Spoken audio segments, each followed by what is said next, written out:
Grabe, ramdam na ramdam ko yung sobrang taas ng gasolina. Kayo ba, ramdam na ramdam nyo? Kasi ako sobrang ramdam na ramdam ko. Grabe, dati magkano lang eh. Oh my. Wala tayong magagawa, wala tayong choice kundi pagasolina. Kasi kailangan natin magmotor eh, di ba?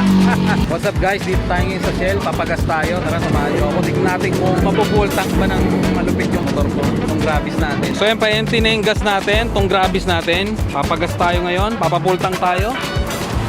Sir, full tank po. Let's gear it. Okay, starts at 0. Tama boss. Yun. Pati nyo boss, mga magkano na mapalo? Hindi naman siguro. Pero 200 plus tingnan natin. So pwede matandaan na pag medyo kapulitan. Yung nga no, wala tayong magagawa. Wala tayong choice. Grabe oh, tingnan nyo. Oh my goodness.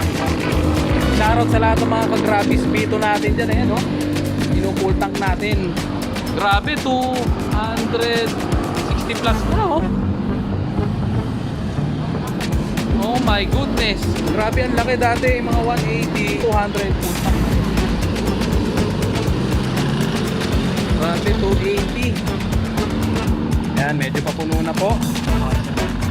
Yawn. Yan. 284. So ayun, magbabayad na tayo. Inabot tayo ng 284. Grabe, dati 180 plus to 200. Full tank na yung Yamaha Mio Gravis Vito ko. Pero ngayon, grabe oh. Mahal na talaga ng gas. Totoo talaga yung mga napapanood ko sa video. Pero may discount pa kayo. Wala tayong magagawa. Ganun na talaga ang gasoline dito sa Philippines. Tanggapin natin kung ano yung nangyayari. Kung gano'n nakataas yung gasolina. Wala.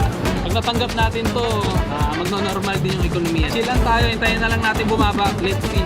Diba? Pero sana bumaba. Tanggapin lang natin ang tanggapin, bababa din yung gasolina. Diba? Dahan-dahan na siguro tayo sa pagpiga, no? Para medyo makatipid tayo sa gas. Sa iba dyan na hindi matanggap na masasabi nyo, i-comment down below nyo lang. Alam nyo na yan, mag-usap tayo. Shoutout po sa Shell. Thank you very much po sa service nyo. Baka naman, Kiret. Kaya shoutout. Thank you. So nandito ako sa Shell Batasan. Alam nyo na, sa lahat ng mapapadaan dito na kayo magpagas. Medyo mahal talaga ngayon, pero wala talaga, kailangan natin lumaban eh. Kailangan natin magpagas para magamit natin yung Yamaha Mio Gravis Vito natin. Ayos ba boss? Thank you.